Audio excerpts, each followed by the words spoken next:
नमस्कार, आप सभी का स्वागत है विश्वास न्यूज जागरण मीडिया की इस खास पेशकश में। जागरण डायलॉग के तहत हम हर हफ्ते आपसे रूबरू होते हैं और बातें करते हैं उन खबरों के बारे में जो आप तक पहुंचते पहुंचते खबर से भ्रामक हो जाती हैं, गलत हो जाती हैं, फर्जी हो जाती हैं।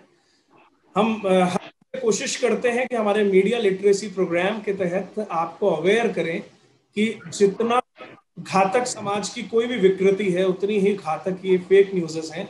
हमें और आप इनसे बचना भी है और दूसरे लोगों को सावचेत भी करना है, ये बहुत जरूरी है। आज उसी श्रृंखला में, उसी कड़ी में विश्वास न्यूज की ओर से मैं अमित शर्मा आप सभी दर्शकों का अभिनंदन करता हूँ। विश्वास न्यूज जागरण न्यू मीडिया की फैक्ट चेकिंग विंग है। हम हिंदी और अंग्रेजी के समेत 12 भाषाओं में फैक्ट चेकिंग का काम कर रहे हैं। एक बहुत खास मेहमान आज आपके लिए हमारे साथ इस चर्चा में जुड़ी हैं। मैं पल्लवी मिश्रा का स्वागत करूंगा। पल्लवी जी, बहुत बहुत स्वागत है आपका इस चर्चा में। शुक्रिया Amit, thank you so much. It's always a pleasure to connect with you. जी पल्लवी जी, अभी आपसे जैसे हम लोग तैयारी कर रहे थे 1 मिनट पहले, जब इस लाइव के लिए हम स्टैंड बाय मोड पे थे, तो आपके पीछे काफी एक साउंड आ रहा था कोविड की अवेयरनेस का। उससे ही मेरे दिमाग में ये चीज आई कि ये नौबत आ गई है देश में। जैसा हमने देखा पिछले 24 घंटे के दौरान 1,85,000 से ज्यादा केसेस 24 घंटे में देश में रिकॉर्ड किए गए हैं। ये हम सब लोगों के लिए बहुत ज्यादा, जैसे कहेंगे कि लापरवाही को बिल्कुल छोड़ देने की एक अलार्म स्टेज है। वैक्सीन लग रही है, आगे बढ़ रही है, देशी वैक्सीन को भी मंजूरी मिल गई है, सारे स्टेप्स हो रहे हैं, लेकिन जो मास्क, सोशल डिस्टेंसिंग, साबुन से धोना, सैनिटाइज करना, ये सारी चीजों को कृपया बराए मेहरबानी मत छोड़िए। पल्लवी जी, आवाज अभी आ ही रही थी, ये बहुत जरूरी है। इसमें हम सभी को जैसे कहना कि सतर्क रहना, मुस्तैद रहना। इसी बात से अपनी बात शुरू करी है मैंने। आते फैक्ट चेकिंग की बात पे, आज का हमारा टॉपिक है कि मिस इन्फॉर्मेशन और डिस इन्फॉर्मेशन क्या है। हम तो सिर्फ नॉर्मली हम समझते हैं कि इन्फॉर्मेशन को समझते हैं, सहज भाषा में कहूँ तो न्यूज को समझते हैं। यहाँ तक टेढ़ी मेढ़ी खबर हम तक जब जब उसमें कोई छेड़खानी भी हो जाती है तब भी आती है कि देखो कैसी खबर आ गई। आदमी ये नहीं बोलता कि ये फर्जी खबर आ गई, वो यही बोलता है खबर कैसी आ गई। क्या है ये मिस इन्फॉर्मेशन, क्या है डिस इन्फॉर्मेशन? जी अमित, बहुत ही बाल मात्र का डिफरेंस है दोनों में, पर बहुत इंपॉर्टेंट है। कई बार ऐसा होता है कि आप तक कोई जानकारी आती है और आपको लगता है कि ये जानकारी सही है और मेरे मित्रों को, मेरी फ्रेंड लिस्ट में जितने लोग हैं उन्हें, या मेरे परिवारजनों को, दोस्तों को ये बात जाननी जरूरी है और उन्हें इससे फायदा पहुंचेगा। वो इस वजह से उस जानकारी को सही समझकर शेयर कर देते हैं। उसे कहा जाता है मिस इन्फॉर्मेशन। पर वहीं यदि आप कोई ऐसी जानकारी खुद से प्रोड्यूस कर रहे हैं, क्रिएट कर रहे हैं लोगों को भ्रम में डालने के लिए, ये साफ तौर पर जानते हुए कि वो जानकारी गलत है, तो आप डिस इन्फॉर्मेशन फैला रहे हैं। भले ही सुनने वाले को, पढ़ने वाले को उसमें फर्क ना नजर आए, पर ये इंटेंशन का फर्क है। तो इंटेंशन का फर्क आपको बहुत हद तक इफेक्ट इसलिए करता है क्योंकि जो इंसान नहीं जानता कि वो सही है या गलत है, उसके दिमाग में एक इंटेंशन है, और जो ये बात जानता है कि ये बात गलत है, उसको पता है कि उसको किस तरह का इम्पैक्ट चाहिए और वो उसी इम्पैक्ट तक पहुंचना चाहता है। तो there is a way to counter both of these informations. आप विश्वास न्यूज को अगर फॉलो करते हैं तो आप खुद भी समझ गए होंगे कि हमारे पोस्ट के जरिए हम हमेशा बताने की कोशिश करते हैं कि कोई जानकारी जो है, ना सिर्फ हम बताते हैं कि वो गलत है या सही है, पर हम ये भी बताते हैं कि उसे किसने फैलाया, जो व्यक्ति है उसके कितने फॉलोअर्स हैं, वो किस तरह की जानकारियां पहले शेयर करता रहा है। हम साफ तौर पर लिखते हैं कि उसने क्या लिखा है, सो दैट हमारे यूजर्स समझ पाए कि उनको ये बताने की उनकी मंशा क्या थी। तो दिस इज बहुत ही छोटे छोटे डिफरेंसेस होते हैं जो आप तभी समझ सकते हैं यदि आप कॉन्स्टेंटली फॉलो करेंगे फैक्ट चेकिंग एडवाइस को। तो ये मीडिया लिटरेसी जो कैंपेन है विश्वास न्यूज का, ये यही लोगों में जागरूकता फैलाने के लिए है, ताकि लोग इन छोटी छोटी बातों में फर्क समझ सकें और खुद आइडेंटिफाई कर सकें फेक न्यूज को। जी पल्लवी, एक चीज मैं यहाँ समझना चाह रहा था कि अक्सर ये देखने को मिलता है कि किसी ने कोई पोस्ट शेयर की सोशल मीडिया के किसी भी प्लेटफॉर्म पे, उसमें दिखता है कुछ चीजें सही होती हैं, कुछ गलत होती हैं। एक उदाहरण के लिए कि मुझे किसी एक जगह का, जस्ट सपोज कि मैं जयपुर का रहने वाला हूँ, अगर मैंने यहाँ के फेमस एक मॉन्यूमेंट हवा महल की एक तस्वीर शेयर की और उसके नीचे अगर जल महल लिख दिया, तो इसमें क्या गलत है? मैं मतलब वो फोटो तो सही है, मेरा कैप्शन गलत है या मेरी पूरी पोस्ट गलत है? इस जो टेक्निकल चीज ये है कि भाई एक यूजर ये कि क्या गलत है, पूरा गलत है, आधा गलत है, उसको आप लोग कैसे आइडेंटिफाई करते हैं? जी, सबसे पहले आपने बहुत अच्छा एग्जाम्पल दिया कि हवा महल को जल महल बता दिया और जल महल को हवा महल बना दिया, इससे क्या फर्क पड़ता है? हमारा एक कॉन्सेप्ट है, विश्वास न्यूज का एक कॉन्सेप्ट है कि यदि कैप्शन सही है, फोटो गलत है, तो वो पोस्ट गलत है। यदि फोटो गलत है, कैप्शन सही है, तो भी वो पोस्ट गलत है। पोस्ट सही सिर्फ उस केस में है जब पोस्ट और कैप्शन यानी फोटो या वीडियो और कैप्शन दोनों के संदर्भ में बिल्कुल सही और एक्यूरेट है। वो अलग अलग भी सही है तो भी नहीं, यदि वो दोनों एक दूसरे के संदर्भ में बिल्कुल सही है तो ही वो पोस्ट एक्यूरेट है। अच्छा, जहां तक भी हवा महल और जल महल की बात, हो सकता है वो ज्यादा इम्पैक्टफुल ना हो, लोगों को ज्यादा फर्क ना पड़े, पर वहीं पे अगर बात आ जाए किसी और इम्पोर्टेंट मुद्दे की, तो लोगों को इम्पैक्ट वो करना शुरू कर देती है। अब अगर आपने हवा महल का जिक्र किया, अब जो पोस्ट, हो सकता है कि मैं कभी जयपुर ना गई हूँ, हालांकि मैं गई हूँ, बट फॉर एग्जाम्पल एक एक्स व्यक्ति कभी जयपुर नहीं गया और आप एक ऑथेंटिक व्यक्ति हैं, आपने यदि किसी चीज को जल महल कहकर शेयर कर दिया, तो उस व्यक्ति के लिए जल महल वही है जो आपने उसे दिखाया। तो आपने कहीं ना कहीं उसके थॉट्स को मैनिपुलेट कर लिया, विच इज रॉन्ग। कल को यदि उसके सामने सच में जल महल आएगा तो ये आइडेंटिफाई नहीं कर पाएगा कि ये जल महल है, क्योंकि उसके दिमाग में कोई और इमेज है जल महल को लेकर। तो इट्स ऑलवेज, अब हालांकि जब हम बताते हैं तो हम यही बताते हैं कि हमेशा सोर्स को चेक करिए। जो व्यक्ति ऑथर है, जो बता रहा है आपको, जिसने उसको शेयर करा है या लिखा है, वो उसकी ऑथेंटिसिटी क्या है, वो कितना ऑथेंटिक है। पर अमित, आप जयपुर में रहते हैं और आप यदि किसी चीज को बताएंगे तो सुनने वाले को लगेगा कि, या पढ़ने वाले को लगेगा कि इन्होंने सही जानकारी ही दी होगी। ऐसे में जो ऑथर्स हैं उनकी खुद की रिस्पॉन्सिबिलिटी है कि वो फैक्ट चेक पोस्ट को ही शेयर करें। और दूसरी तरफ ये अगेन काउंटर करता है उस पॉइंट को कि ऑथर भी हमेशा सही नहीं होता। तो एज अ यूजर या एज अ रीडर, आपको अगर आपको 100% भरोसा है ऑथर पर, तो भी आप फैक्ट चेक जरूर करें। कोई भी चीज जो आप देख रहे हैं, सुन रहे हैं, पढ़ रहे हैं, उसको जरूर फैक्ट चेक करें, कम से कम 2-3 सोर्सेज के थ्रू। जी पल्लवी, अब ये आपने कहा कि जल महल और हवा महल के मेरे उदाहरण पे बात की, इसी को मैं तब्दील कर देता हूँ एक बड़े इवेंट में। किसान आंदोलन बड़े लंबे समय से चल रहा है, काफी हंगामे भी हुए, सरकार और उनकी वार्ता भी हुई। उससे रिलेटेड बहुत खबरें ऐसी हैं कि किसी फोटो में कोई चेंज करके, कभी किसी फोटो के साथ गलत कैप्शन देके, तो ये जहां अभी तक एक मॉन्यूमेंट को लेकर मेरा सवाल था, वो अब एक बड़े मुद्दे की तरफ चला जाता है। पिछले कोई खबर आई हो किसान आंदोलन से रिलेटेड कुछ हो तो आप दर्शकों के साथ शेयर करें। जी, अच्छा, आप जिस पोस्ट की बात कर रहे हैं शायद मैं वही आइडेंटिफाई कर पा रही हूँ यहाँ पे। राकेश टिकैत बहुत बड़ा नाम है किसान आंदोलन को लेकर, किसान नेता अपने आप को कहते हैं और उनको ही आइडेंटिफाई किया जाता है किसान आंदोलन के सबसे बड़े नेता के रूप में इस समय। अच्छा, उनकी तस्वीर के साथ एक तस्वीर उनकी शेयर की गई जिसमें उनके साथ कुछ 1-2 व्यक्ति और थे। दिख रहा है कि पीछे भीड़ है, पर उसमें से एक पर्टिकुलर सेक्शन नजर आ रहा है और उनके फेस पर इंक यानी कि स्याही लगी हुई है, कालिक पुती हुई है उनके चेहरे पर। जो उनके पीछे 1-2 लोग खड़े हैं उनके चेहरे पर भी कालिक पुती हुई है और साथ में कैप्शन लिखा गया कि टिकैत का राजस्थान में ऐसे स्वागत हुआ। अलवर में कुछ लोगों ने उन पर हमला करा और अपनी नाराजगी दिखाते हुए, क्योंकि वो किसान आंदोलन से खुश नहीं है, तो ये नाराजगी दिखाते हुए लोगों ने उनके मुंह पर स्याही लगा दी, उनके मुंह पर कालिक पोत दी और ये तस्वीर वही है। अच्छा, अब यहाँ पे जो मैं एक बहुत इंपॉर्टेंट पॉइंट बताना चाहती हूँ वो ये है कि हमने सर्च करा, तस्वीर गलत थी, तस्वीर के साथ छेड़छाड़ की गई थी। गूगल रिवर्स इमेज करने पर, कुछ लोगों से बात करने पर हमें ये बात पता लगी कि तस्वीर 20 जनवरी 2021 की है, जब सुप्रीम कोर्ट ने एक कमेटी का गठन किया था इन मामलों की उसको सुलझाने के लिए। और राकेश टिकैत जिस पार्टी को या जिस आंदोलन को आगे बढ़ा रहे थे, तो राकेश टिकैत की अगुवाई में जो कमेटी थी उन्होंने मना कर दिया था इस सुप्रीम कोर्ट से गठित कमेटी से मिलने के लिए। तस्वीर उस समय की थी। ANI का हमें एक लाइव वीडियो भी मिला जिसमें साफ देखा जा सकता है वो एंगल्स, वो कपड़े, वो बिल्कुल वही, इनफैक्ट जो थंब इमेज था वो वही इमेज था जो वायरल हो रहा था। एक तो वेबसाइट पर हमें और वो खबर मिली, पर ढूंढने पर हमने पाया कि अलवर में राकेश टिकैत की जो गाड़ियों का कारवां था, जो कॉन्वॉय था, उस पर अटैक हुआ था और स्याही भी फेंकी गई थी। तो क्लेम गलत नहीं था, देखा जाए तो क्लेम सही था। दावा ये किया जा रहा था कि कॉन्वॉय पर अलवर में अटैक हुआ और स्याही फेंकी गई टिकैत के ऊपर। दावा बिल्कुल सही था, पर क्योंकि तस्वीर गलत थी, तो तो ओवरऑल जैसा मैंने आपको बताया, यदि एक चीज भी गलत है तो वो गलत है।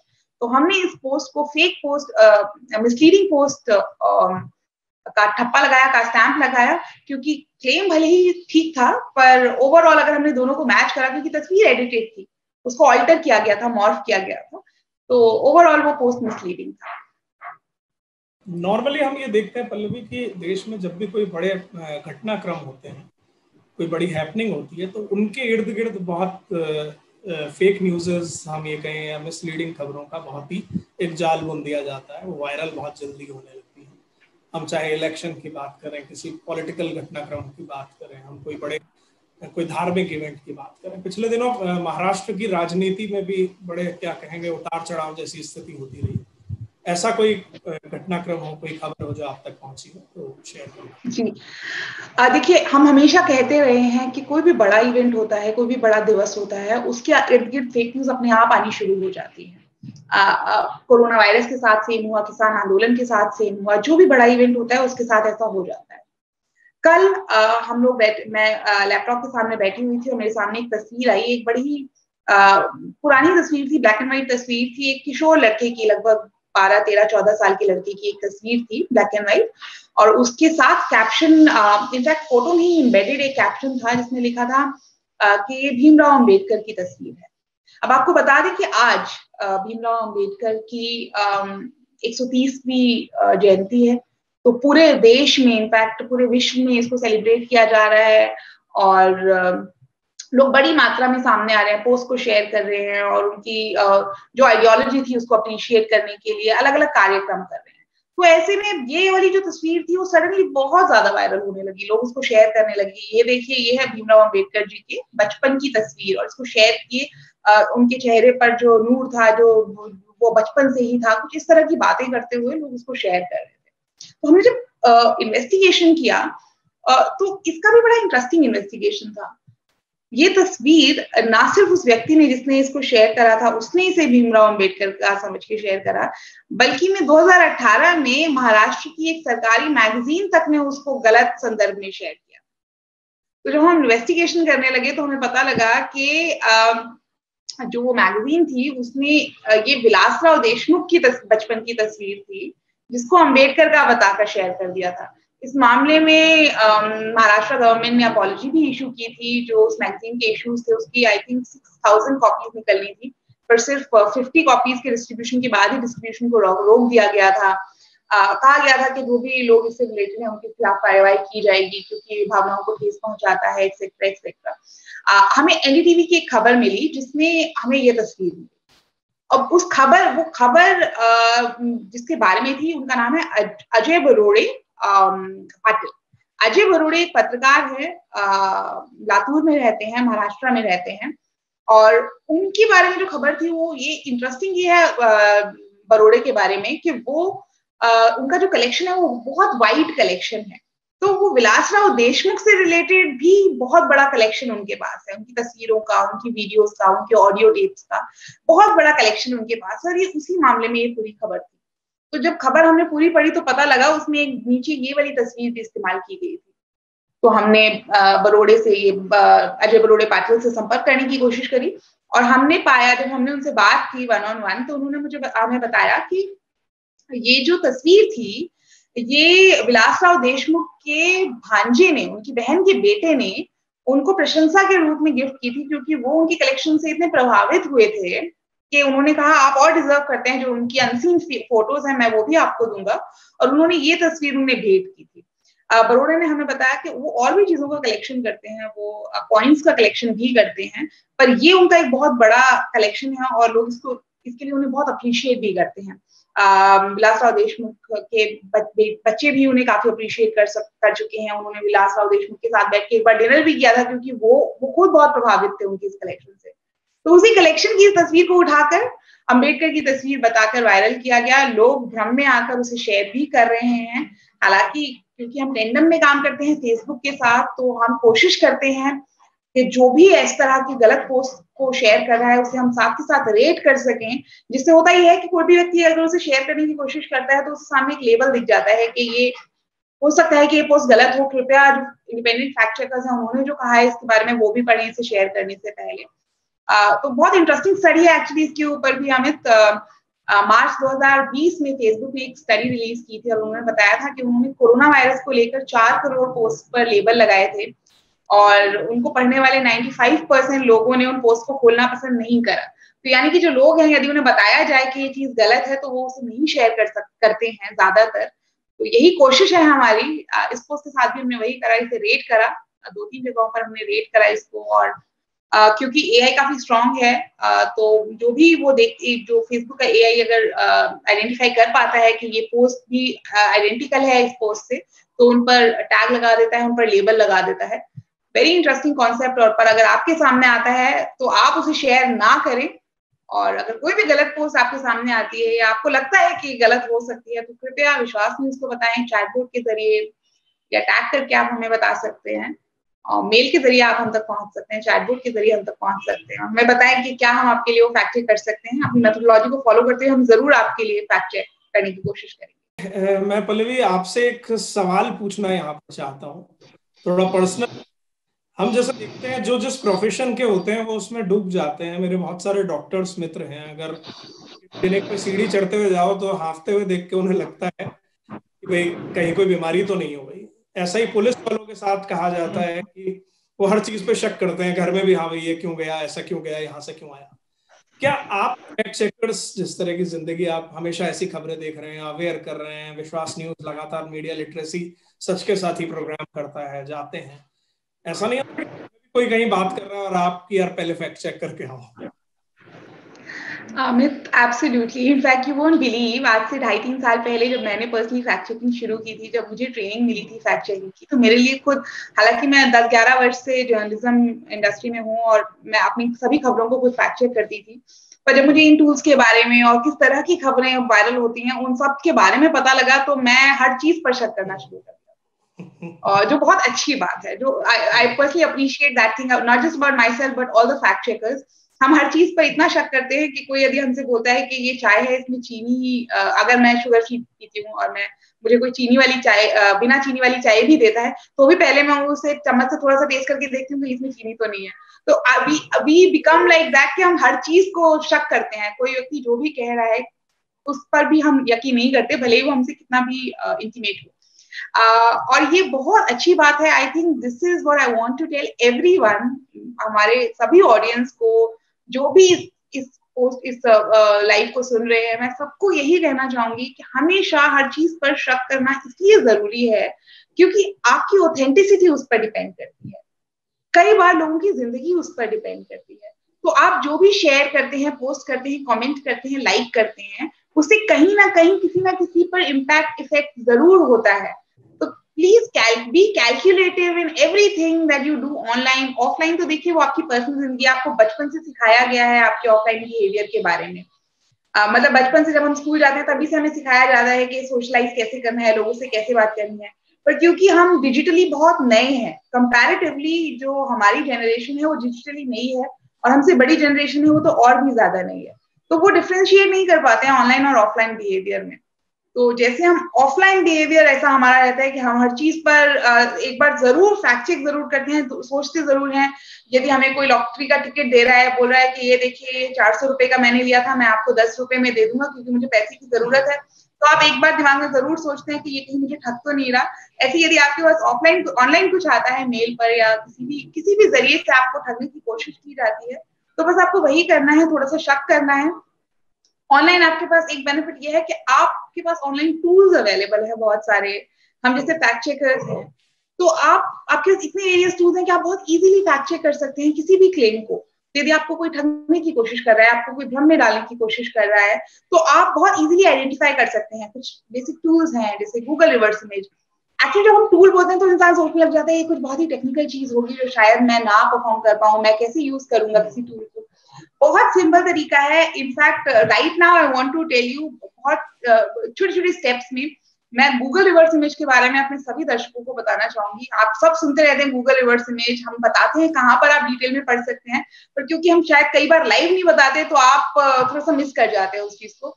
गूगल रिवर्स इमेज को यूज करना बहुत बहुत बहुत सिंपल है। यदि आप लैपटॉप यूज करते हैं तो लैपटॉप पे आप इमेजेस सेक्शन में जाइए, वहां पर एक कैमरे का आइकन बना होता है राइट साइड में। आप कैमरे के आइकन पे क्लिक करिए और जिस भी तस्वीर को आप सर्च करना चाहते हैं, उसके बारे में डिटेल्स जानना चाहते हैं, उसे वहां पर अपलोड करिए और एंटर क्लिक कर दीजिए। उससे संबंधित बहुत सारी जानकारी आपके सामने आ जाएगी, उससे जुड़ी हुई तस्वीरें आपके सामने आ जाएंगी। यदि उसे किसी खबर में, किसी पोस्ट में, किसी ब्लॉग में उस तस्वीर को इस्तेमाल किया गया है तो वो भी आपके सामने आ जाएगा। तो यदि कोई आपसे उसको ए कहकर बता रहा है तो आपके सामने बी, सी, डी करके बहुत सारे ऑप्शन सामने आ जाएंगे। यहाँ से आप खुद रिलेट कर पाएंगे इस ए वाले क्लेम को और बाकी जो रियलिटी है उसको।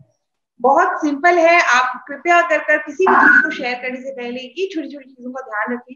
मोबाइल फोन पे अगर आप यूज कर रहे हैं तो आप लॉन्ग प्रेस करके सर्च इट ऑन गूगल पे क्लिक करेंगे तो आपको गूगल के और गूगल पर उस इमेज की जो भी ऑप्शन है वो दिखा देगा। सिर्फ गूगल रिवर्स इमेज ही नहीं है, हो सकता है देश की दुनिया के कुछ हिस्सों में लोगों के पास गूगल का एक्सेस ना हो, तो वहां पर येंडेक्स जैसा एक टूल है। येंडेक्स भी सेम ब्राउजर है जैसा गूगल है, वहां पर भी सेम प्रोसेस है। इमेजेस में जाकर आपको सिर्फ अपलोड करना है। येंडेक्स फोन पे भी बहुत अच्छे से काम करता है और वो आपको अपलोड का ऑप्शन भी देता है। फोन पे गूगल रिवर्स इमेज आपको अपलोड का ऑप्शन नहीं देता, आपको लॉन्ग प्रेस करके सर्च ऑन गूगल करना पड़ता है। पर येंडेक्स अगर आप अपने फोन पे ब्राउजर खोलेंगे तो वहां पर आपको इमेज अपलोड का ऑप्शन देता है। आप इमेज अपलोड करके बिल्कुल चेक कर सकते हैं। टिनाई और बिंग भी ऐसे ही कुछ ब्राउजर्स हैं जहां पर आप इमेजेस को सर्च कर सकते हैं। अमित जी धन्यवाद पल्लवी। इन तमाम जिन टूल्स के बारे में पल्लवी ने भी आपको बताया, आप विश्वास न्यूज की साइट पे जाके आप उनको देख सकते हैं। वो सारे टूल्स की एक पीडीएफ वहां पर अपलोड है। आप हम समय समय पर अगर हमारे सोशल मीडिया प्लेटफॉर्म्स पर आप लाइक करके फॉलो करके जुड़े रहेंगे तो हम सच के साथी कैंपेन के तहत पूरा वेबिनार्स कर रहे हैं इन दिनों जब से ये पैंडेमिक आया है, और वहाँ टूल्स की जानकारी भी देते हैं। पहले हम कोविड से अवेयरनेस के बारे में, अभी वैक्सीनेशन के बारे में भी लगातार मैं अभी भी हर हफ्ते ये वेबिनार हो रही है, तो आप उसमें जुड़ सकते हैं। हम सोशल मीडिया प्लेटफॉर्म पे समय डालते हैं, कब कब आप हमारे साथ जुड़ सकते हैं। तो आज की इस चर्चा में बस इतना ही। पल्लवी का बहुत बहुत धन्यवाद कहूंगा और उन दर्शकों का भी जो हमारे साथ जुड़े। आप हमेशा ऐसे हर बुधवार को हमसे जुड़िए, आगे भी शेयर कीजिए। आज के लिए बस इतना ही। आप सभी का नमस्कार, ख्याल रखिए, अपनों का ख्याल रखिए, मास्क जरूर लगा कर निकलिए। नमस्कार।